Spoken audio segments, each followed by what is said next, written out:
ഓം ശാന്തി. 14/1/2026 പ്രഭാതമുരളി മധുബൻ. മധുരമായ കുട്ടികളെ, ഓരോ ചുവടും ബാബയുടെ ശ്രീമത പ്രകാരം നടന്നുകൊണ്ടിരിക്കൂ. ഒരു ബാബയിൽ നിന്ന് തന്നെ കേൾക്കൂ. എങ്കിൽ മായയുടെ യുദ്ധം ഉണ്ടാവുകയില്ല. ചോദ്യം: ഉയർന്ന പദവി പ്രാപ്തമാക്കാനുള്ള ആധാരം എന്താണ്? ഉത്തരം: ഉയർന്ന പദവി പ്രാപ്തമാക്കുന്നതിന് വേണ്ടി ബാബയുടെ ഓരോ നിർദ്ദേശവും അനുസരിച്ച് നടക്കൂ. ബാബ നിർദ്ദേശം നൽകി, കുട്ടികളത് അംഗീകരിച്ചു. മറ്റൊരു സങ്കല്പവും വരരുത്. ഈ ആത്മീയ സേവനത്തിൽ ഏർപ്പെടൂ.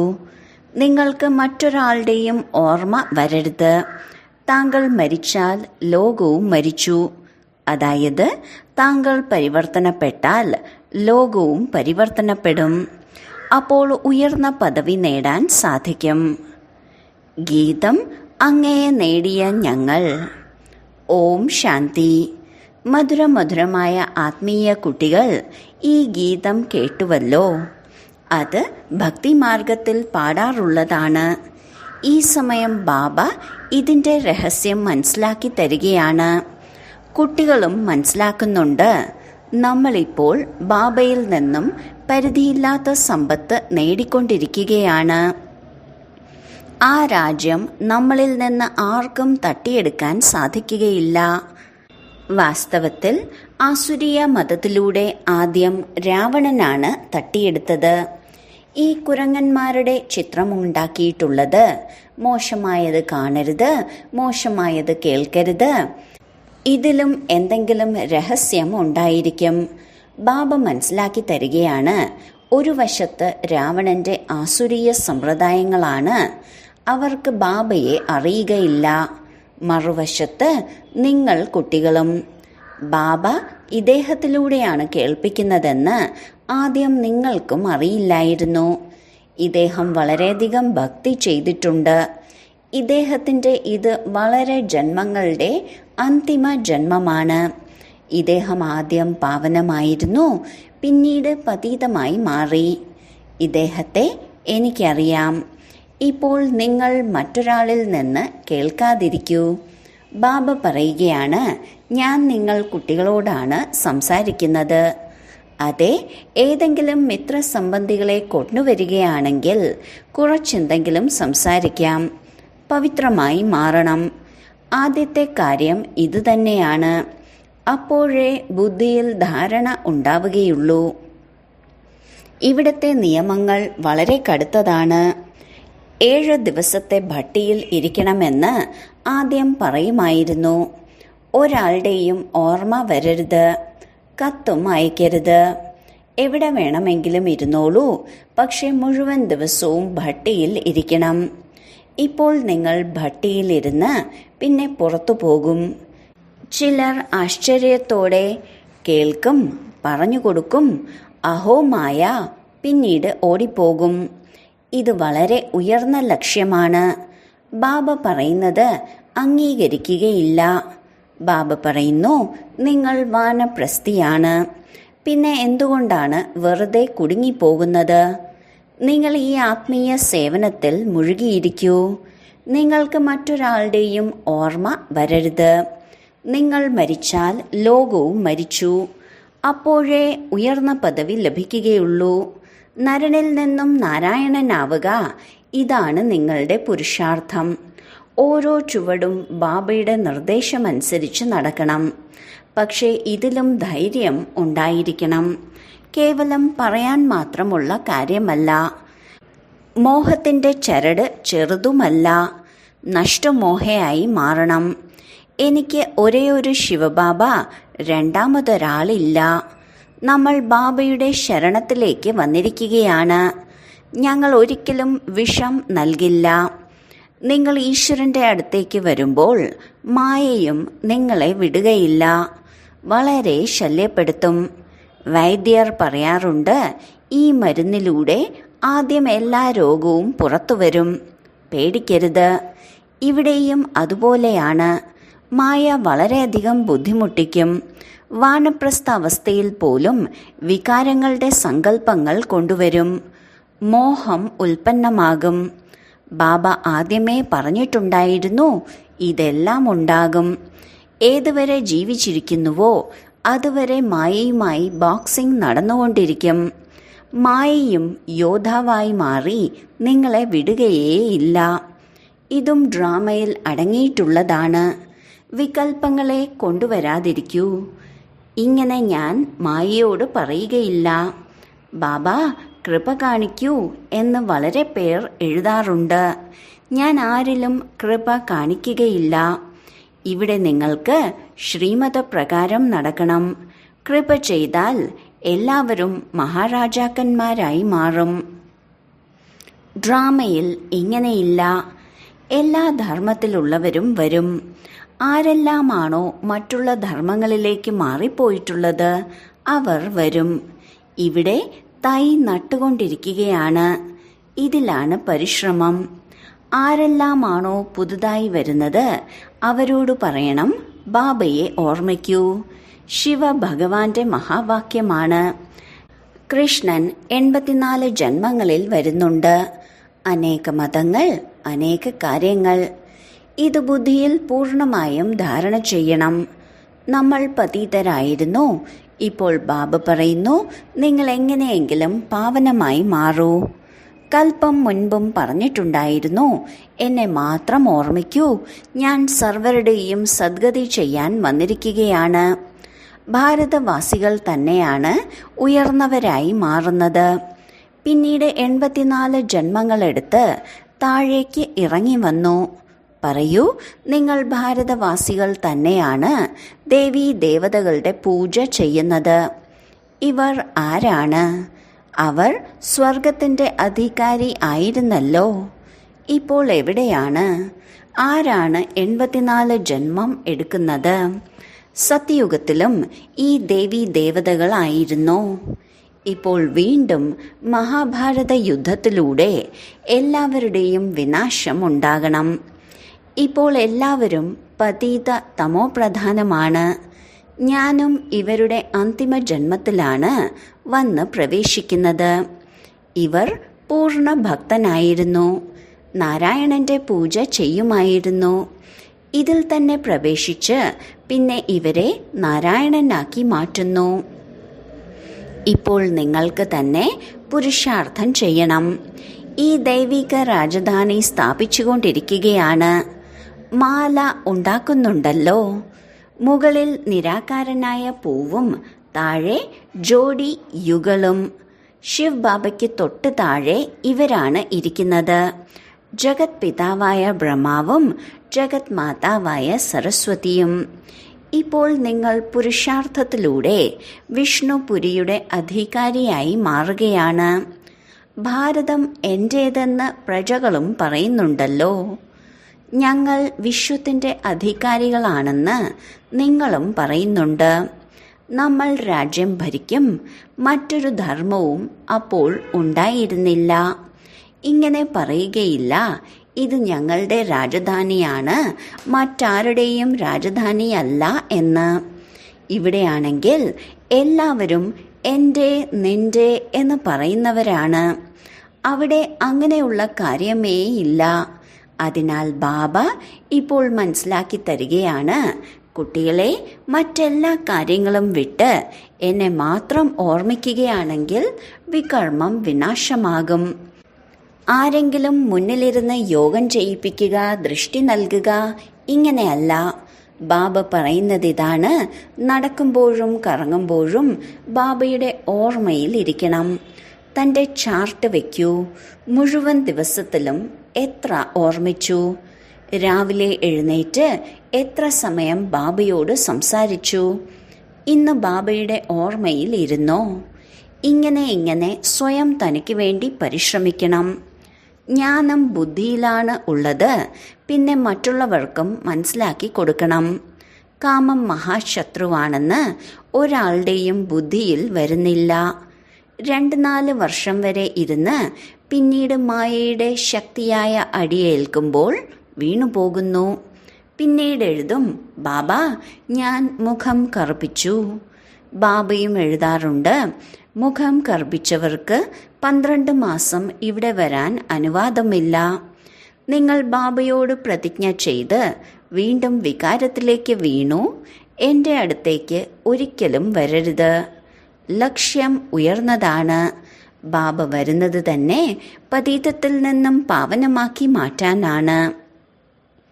ധാരാളം കുട്ടികൾ വിവാഹം ചെയ്ത് പവിത്രമായി ജീവിക്കുന്നുണ്ട്. അതെ, ഏതെങ്കിലും പെൺകുട്ടികളെ അടിക്കുകയാണെങ്കിൽ അവരെ രക്ഷിക്കുന്നതിന് വേണ്ടി ഗന്ധർവ വിവാഹം കഴിപ്പിച്ച് പവിത്രമായി ഇരുത്തും. അവരിലും ചിലരെ മായ മൂക്കിനെ പിടിച്ച് ചുഴറ്റി എറിഞ്ഞിട്ടുണ്ട്. തോറ്റുപോകുന്നു. സ്ത്രീകൾ തന്നെയാണ് കൂടുതലും തോറ്റുപോകുന്നത്. ബാബ പറയുന്നു, നിങ്ങൾ ശൂർപ്പണഖയാണ്. ഈ പേരെല്ലാം ഈ സമയത്തേത് തന്നെയാണ്.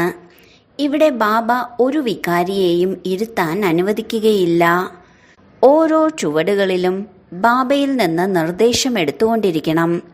സമർപ്പണമാവുകയാണെങ്കിൽ ബാബ പറയും, ഇനി സൂക്ഷിപ്പുകാരനായി മാറൂ, നിർദ്ദേശമനുസരിച്ച് നടന്നുകൊണ്ടിരിക്കൂ. കണക്കുകൾ പറയുകയാണെങ്കിൽ നിർദ്ദേശം നൽകാം. ഇത് വളരെയധികം മനസ്സിലാക്കാനുള്ള കാര്യമാണ്.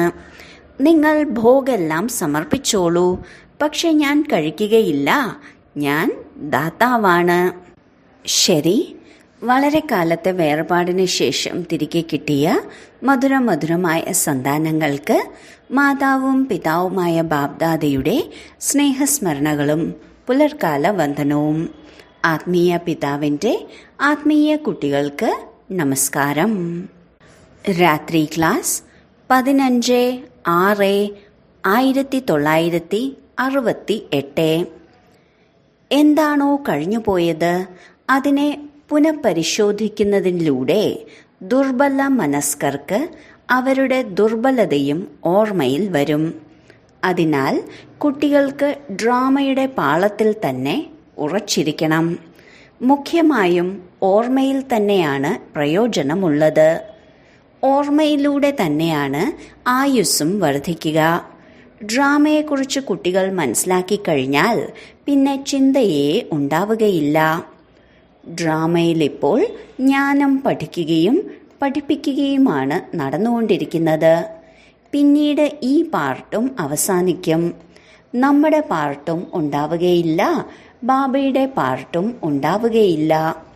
ബാബയുടെ നൽകുന്ന പാർട്ടും ഉണ്ടാവുകയില്ല, നമ്മുടെ എടുക്കുന്ന പാർട്ടും ഉണ്ടാവുകയില്ല. അപ്പോൾ ഒരുപോലെ ആയിത്തീരുമല്ലോ. നമ്മുടെ പാർട്ട് പുതിയ ലോകത്തിലായിരിക്കും, ബാബയുടെ പാർട്ട് ശാന്തിധാമത്തിലുമായിരിക്കും. പാർട്ടിൻ്റെ റീൽ നിറഞ്ഞിരിക്കുകയാണല്ലോ. നമ്മുടേത് പ്രാപ്തിയുടെ പാർട്ടും ബാബയുടേത് ശാന്തിധാമത്തിലെ പാർട്ടും. കൊടുക്കുന്നതിൻ്റെയും എടുക്കുന്നതിൻ്റെയും പാർട്ട് പൂർത്തിയായി, ഡ്രാമയും പൂർത്തിയായി. പിന്നീട് നമ്മൾ രാജ്യം ഭരിക്കാൻ വരും. ആ പാർട്ട് തന്നെ മാറിപ്പോകും. ജ്ഞാനം നിലയ്ക്കുകയും നമ്മൾ അതായിത്തീരുകയും ചെയ്യും. പാർട്ട് തന്നെ പൂർത്തിയായി കഴിഞ്ഞാൽ ബാക്കി വ്യത്യാസമൊന്നും ഉണ്ടാവുകയില്ല. ബാബയുടെയും കുട്ടികളുടെയും പാർട്ട് ഉണ്ടാവുകയില്ല. ഇവരും ജ്ഞാനം പൂർണ്ണമായും എടുത്തിരിക്കും. ബാബയുടെ കൈവശം മറ്റൊന്നും തന്നെ ഉണ്ടായിരിക്കുകയില്ല. നൽകുന്ന ആളിൻ്റെ കൈവശം ബാക്കിയൊന്നും ഉണ്ടാവുകയില്ല. എടുക്കുന്ന ആളിൽ ഒരു കുറവും ഉണ്ടാവുകയില്ല. അതിനാൽ തന്നെ രണ്ടുപേരും സമാനമായി കഴിഞ്ഞു. ഇതിൽ വിചാരസാഗര മന്ഥനം ചെയ്യാനുള്ള ബുദ്ധി ആവശ്യമാണ്. പ്രത്യേകിച്ച് പുരുഷാർത്ഥം ചെയ്യേണ്ടത് ഓർമ്മയുടെ യാത്രയിലാണ്. ബാബയാണ് മനസ്സിലാക്കി തരുന്നത്. കേൾപ്പിക്കുമ്പോൾ അത് വിസ്താരത്തിലുള്ള കാര്യമായിരിക്കും. ബുദ്ധിയിൽ അത് സൂക്ഷ്മമാണ്. ശിവബാബയുടെ രൂപം എന്താണെന്ന് ഉള്ളുകൊണ്ട് നിങ്ങൾക്കറിയാം. മനസ്സിലാക്കി കൊടുക്കുന്നതിന് വലുതാക്കി കാണിക്കുന്നു. ഭക്തി മാർഗത്തിലും വലിയ ലിംഗങ്ങൾ ഉണ്ടാക്കാറുണ്ട്. ആത്മാവ് ചെറുത് തന്നെയാണല്ലോ. ഇത് സ്വാഭാവികമാണ്. അവസാനമേ ഇല്ല, പിന്നെ പരിധിയില്ലാത്തത് എന്നു പറയും. ബാബ മനസ്സിലാക്കി തരികയാണ്, മുഴുവൻ പാർട്ടും ആത്മാവിൽ അടങ്ങിയിട്ടുള്ളതാണ്. ഇത് സ്വാഭാവികമാണ്. അവസാനം കണ്ടെത്താൻ സാധിക്കില്ല. സൃഷ്ടിചക്രത്തിന്റെ അവസാനം കാണാം. രചയിതാവിൻ്റെയും രചനയുടെയും ആദി മധ്യ അന്ത്യത്തിന്റെ രഹസ്യം നിങ്ങൾക്ക് തന്നെയാണ് അറിയുന്നത്. ബാബ ജ്ഞാനസാഗരനാണ്. പിന്നീട് നമ്മളും നിറഞ്ഞവരാകും. നേടാൻ വേറെ ഒന്നും ഉണ്ടായിരിക്കുകയില്ല. ബാബ ഇദ്ദേഹത്തിൽ പ്രവേശിച്ചിട്ടാണ് പഠിപ്പിക്കുന്നത്. ബാബ ബിന്ദുവാണ്. ആത്മാവിൻ്റെയും പരമാത്മാവിൻ്റെയും സാക്ഷാത്കാരം ഉണ്ടാകുന്നതിലൂടെയൊന്നും സന്തോഷം ഉണ്ടാവുകയില്ല. പരിശ്രമിച്ച് ബാബയെ ഓർമ്മിക്കുകയാണെങ്കിൽ വികർമ്മം വിനാശമാകും. ബാബ പറയുകയാണ്, എന്നിൽ ജ്ഞാനം തീരുകയാണെങ്കിൽ നിങ്ങളിലും ജ്ഞാനം തീരും. ജ്ഞാനം സ്വീകരിച്ച് ഉയർന്നവരായി മാറും. എല്ലാം എടുത്തു കഴിഞ്ഞു. എങ്കിലും ബാബ ബാബയാണല്ലോ. നിങ്ങൾ ആത്മാക്കൾ ആത്മാക്കളായി തന്നെ ഇരിക്കും, ബാബയായി ഇരിക്കുകയില്ല. ഇത് ജ്ഞാനമാണ്. ബാബ ബാബയാണ്, കുട്ടികൾ കുട്ടികളാണ്. ഇത് വിചാരസാഗരം മന്ഥനം ചെയ്ത് ആഴത്തിലേക്ക് പോകേണ്ട കാര്യമാണ്. എല്ലാവർക്കും പോകണമെന്ന് അറിയാം. എല്ലാവരും പോകേണ്ടവരാണ്. ബാക്കി ആത്മാക്കളെല്ലാം പോകും. മുഴുവൻ ലോകവും അവസാനിക്കും. ഇതിൽ നിർഭയരായിരിക്കണം. നിർഭയരായിരിക്കുവാനുള്ള പുരുഷാർത്ഥം ചെയ്യണം. ശരീരം മുതലായവയുടെ ഭാരം പോലും വരരുത്. അതേ അവസ്ഥയിൽ പോകണം. ബാബ തനിക്ക് സമാനമാക്കിയാണ് മാറ്റുന്നത്.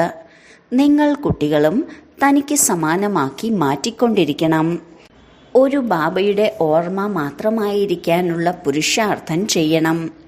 ഇപ്പോൾ സമയമുണ്ട്. ഈ റിഹേഴ്സൽ തീവ്രമായി ചെയ്യണം. അഭ്യാസമില്ലെങ്കിൽ നിന്നുപോകും. കാലുകൾ വിറച്ച് ഹൃദയസ്തംഭനം സംഭവിച്ചുകൊണ്ടിരിക്കും. തമോപ്രധാന ശരീരത്തിൽ ഹൃദയാഘാതമുണ്ടാകാൻ അധികം സമയമെടുക്കുകയില്ല. എത്രത്തോളം അശരീരിയായി തീരുന്നുവോ, ബാബയെ ഓർമ്മിച്ചുകൊണ്ടിരിക്കുന്നുവോ, അത്രയും സമീപത്തേക്ക് വന്നുകൊണ്ടിരിക്കും. യോഗമുള്ളവർ നിർഭയരായിരിക്കും. യോഗത്തിലൂടെയാണ് ശക്തി ലഭിക്കുന്നത്. ജ്ഞാനത്തിലൂടെ ധനവും ലഭിക്കുന്നു.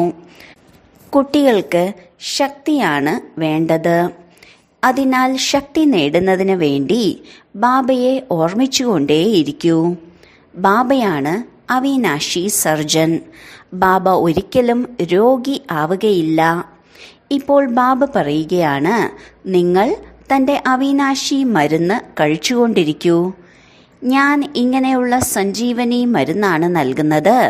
ഒരിക്കലും ഒരു രോഗവും വരികയില്ല. കേവലം പതീത പാവനനായ ബാബയെ ഓർമ്മിക്കുന്നതിലൂടെ പാവനമായി തീരും. ദേവതകൾ സദാ നിരോഗി പാവനമാണല്ലോ. കുട്ടികൾക്കിത് നിശ്ചയമുണ്ടായി കഴിഞ്ഞു. നമ്മളാണ് കൽപ്പകൽപ്പം സമ്പത്തെടുക്കുന്നത്. എണ്ണമറ്റ തവണ ബാബ വന്നിരുന്നു. അതുപോലെ ഇപ്പോഴും വന്നു. ബാബ എന്താണോ പഠിപ്പിക്കുന്നത്, മനസ്സിലാക്കി തരുന്നത്, അതാണ് രാജയോഗം.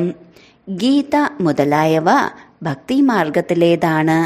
ഈ ജ്ഞാനമാർഗം ബാബ തന്നെയാണ് പറഞ്ഞു തരുന്നത്. ബാബ തന്നെ വന്നാണ് താഴെ നിന്നും മുകളിലേക്ക് ഉയർത്തുന്നത്. ആരാണോ പക്കാ നിശ്ചയബുദ്ധികൾ, അവരാണ് മാലയിലെ മുത്തായി മാറുന്നത്. കുട്ടികൾ കാണുന്നുണ്ട്. ഇപ്പോൾ ബാബ വന്ന് സത്യമായ സമ്പാദ്യം ചെയ്യിപ്പിക്കുകയാണ്. പാരലൗകിക അച്ഛൻ നൽകുന്നത്ര സമ്പാദ്യം ലൗകിക അച്ഛൻ നൽകുകയില്ല. ശരി, കുട്ടികൾക്ക് ശുഭരാത്രി. നമസ്തേ. ധാരണയ്ക്കുള്ള മുഖ്യസാരം: 1. മായ ഗുസ്തിക്കാരനായി നേരിടാൻ വരും. അതിൽ ഭയപ്പെടരുത്. മായ ജീത്തായി മാറണം. ഓരോ ചുവടിലും ശ്രീമത്തനുസരിച്ച് നടന്ന് സ്വയത്തോട് കൃപ കാട്ടണം. 2. ബാബയ്ക്ക് തൻ്റെ സത്യമായ കണക്ക് കാട്ടണം. സൂക്ഷിപ്പുകാരനായിരിക്കണം. നടക്കുമ്പോഴും കറങ്ങുമ്പോഴും ഓർമ്മയുടെ അഭ്യാസം വേണം.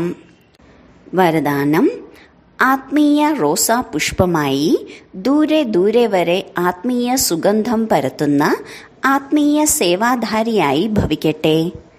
ആത്മീയ റോസാ പുഷ്പം തൻ്റെ ആത്മീയ വൃത്തിയിലൂടെ ആത്മീയതയുടെ സുഗന്ധം ദൂരെ ദൂരെ വരെ പരത്തുന്നു. അവരുടെ ദൃഷ്ടിയിൽ സദാ സുപ്രീം ആത്മാവ് അടങ്ങിയിരിക്കുന്നു. അവർ സദാ ആത്മാവിനെ കാണുന്നു, ആത്മാവിനോട് സംസാരിക്കുന്നു. ഞാൻ ആത്മാവാണ്, സദാ സുപ്രീം ആത്മാവിൻ്റെ കുടക്കീഴിൽ പോയിക്കൊണ്ടിരിക്കുകയാണ്. ഞാൻ ആത്മാവിനെ ചെയ്യിപ്പിക്കുന്നയാൾ പരമാത്മാവാണ്. ഇങ്ങനെ സദാ പ്രഭുവിനെ പ്രത്യക്ഷമായി അനുഭവം ചെയ്യുന്നവർ സദാ ആത്മീയ സുഗന്ധത്തിൽ അവിനാശിയും ഏകരസവുമായിരിക്കുന്നു. ഇതാണ് ആത്മീയ സേവാധാരിയുടെ നമ്പർ 1 വിശേഷത. സ്ലോഗൻ: നിർവിഘ്നമായി സേവനത്തിൽ മുന്നിലെ നമ്പർ എടുക്കുക. അർത്ഥം: നമ്പർ 1 ഭാഗ്യശാലി ആകുക.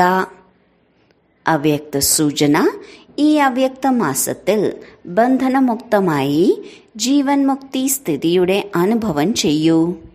ബ്രാഹ്മണ ജീവിതത്തിൽ സ്നേഹത്തിൻ്റെ ബന്ധനം, സംബന്ധത്തിൻ്റെ ബന്ധനം, സാധനങ്ങളുടെ ബന്ധനം എല്ലാം അവസാനിച്ചില്ലേ? ഒരു ബന്ധനവുമില്ല. ബന്ധനം തൻ്റെ വശത്താക്കുന്നു. സംബന്ധം സ്നേഹത്തിൻ്റെ സഹയോഗം നൽകുന്നു. അപ്പോൾ ദേഹത്തിൻ്റെ സംബന്ധികളുമായി ദേഹത്തിൻ്റെ കണക്കിൽ സംബന്ധമില്ല, എന്നാൽ ആത്മീയ സംബന്ധമാണ്. ഇങ്ങനെയുള്ള ബ്രാഹ്മണർ അർത്ഥം ജീവൻ മുക്തർ. ഓം ശാന്തി.